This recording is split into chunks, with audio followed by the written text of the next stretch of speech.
Hello and welcome, crafty friends. In today's video I am going to be making a card based on this sketch. This is my Facebook group's February sketch challenge sketch. If you'd like to join in with the challenge and make a card based on the sketch, come along to the Facebook group and share your photos there. We'd love to see them. Before starting to film, I took the liberty of die cutting some shapes from hammered textured white card. I've got a large stitched rectangle, which will be the front panel of my card, a stitched banner, a stitched tag and a stitched circle. We're going for all the stitching today.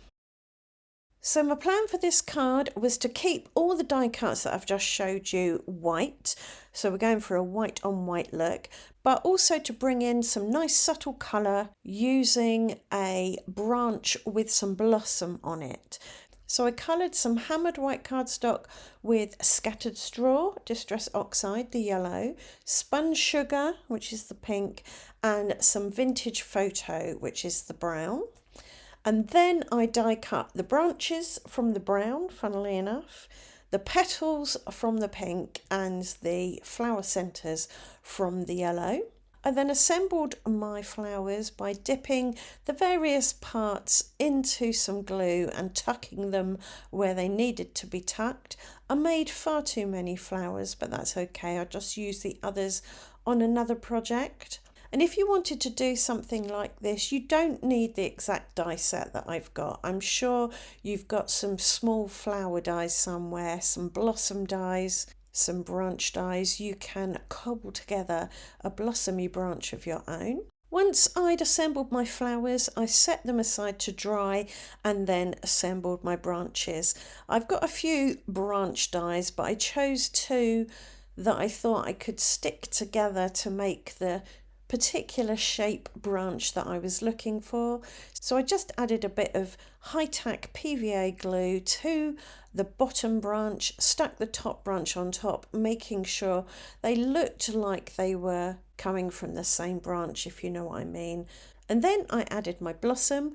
I just dipped my flowers into some glue and then stuck them in appropriate places on the branch, trying to get it to look kind of natural. While my branch and my blossoms are dried, I returned to my white die cuts. So I took the banner and snipped it in half horizontally, and then I glued it onto the back of the tag.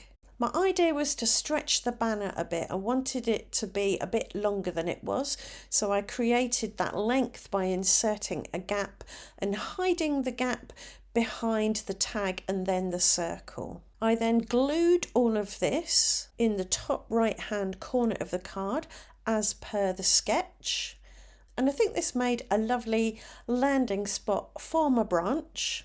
To add my branch, I simply dipped it into some high-tack glue and then pressed it down over that cluster of white die cuts.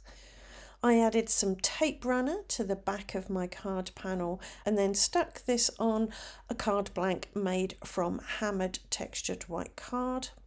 For my sentiment, I chose a hello. It's a very thin scripty hello die cut, and I coloured this with the same ink that I'd used on the flowers, the spun sugar distress oxide. To stick that down, I just dipped it in some glue and then carefully placed it with my tweezers. As a finishing touch, I wanted to add a little bit of sparkle to my petals.